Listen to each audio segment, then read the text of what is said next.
The HOA broke into my vet clinic, so Grandpa locked them in with the strays overnight. The air in Willow Creek was thick with the kind of tension that clung to your skin like damp heat. I'd been running the town's only veterinary clinic for 3 years, pouring my soul into saving every stray dog and sick barn cat that came through my door. The clinic wasn't much, just a squat brick building my grandpa built decades ago, but it was my sanctuary until the Karen HOA decided it wasn't up to code. It started with letters, crisp typed notes from the Willow Creek Homeowners Association demanding I repaint the clinic's faded sign, replace the cracked parking lot, and, get this, stop treating undesirable animals, strays. They meant the kind of creatures nobody else wanted. I ignored them. Big mistake. The HOA, led by Cynthia Reynolds, a woman with a smile sharp enough to cut glass, didn't take kindly to being ignored. They had been itching to control every inch of this town, and my little clinic was their next target.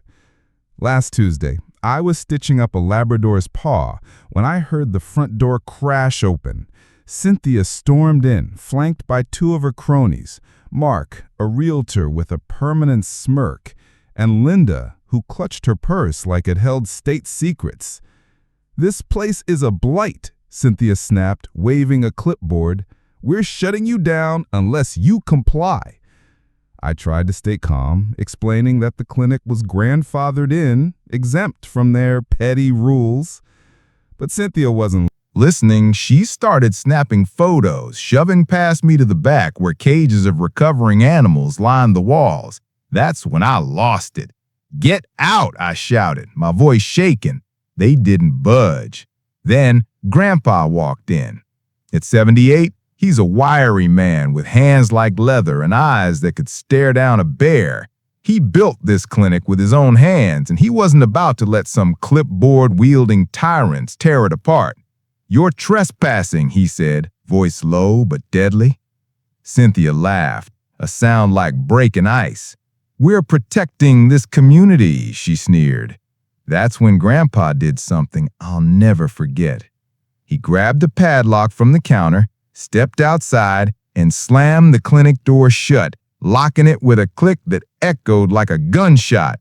"You want to inspect?" he growled through the glass. "Inspect the kennels all night." Inside, the HOA trio pounded on the door, their shouts muffled but furious. I stood frozen, heart racing.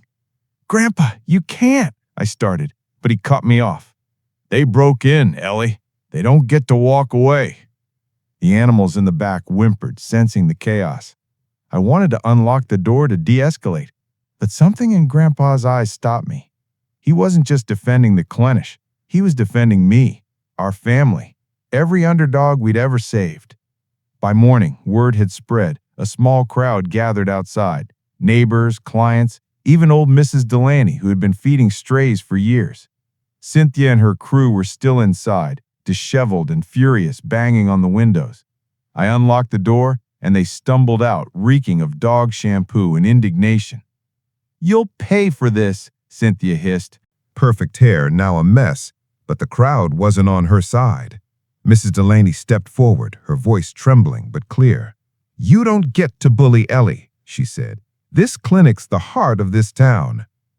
The twist hit me like a freight train. Mrs. Delaney, the quiet widow I'd known forever, had been secretly rallying neighbors to fight the HOA's overreach. She'd been slipping notes under doors, organizing a quiet rebellion. The HOA didn't back down, though. They filed complaints, dragged us to court, claiming emotional distress and property violations. The legal battle drained our savings. Every day I'd walk into the clinic, see the empty cages, and feel the weight of it all. We won the case, barely, but the victory was hollow. The stress took its toll on Grandpa. One night he sat down, his hand shaking. "I'm proud of you, Ellie," he said, voice barely a whisper, "but I can't fight anymore." He passed away a week later, his heart giving out under the strain. The clinic still stands, but it's quieter now. I treat every animal that comes through, but each bark feels like an echo of Grandpa's defiance. Cynthia is still out there, probably plotting her next power grab. The town's divided. Some see me as a hero, others as a troublemaker. The bitterness lingers, a reminder that standing up for what's right doesn't always mean winning. What do you think was Grandpa's stand? Justice? Or did it go too far? Share your thoughts. Where do you draw the line between defiance and destruction? Grandpa couldn't save the clinic forever, but he reminded a whole town that kindness is worth fighting for.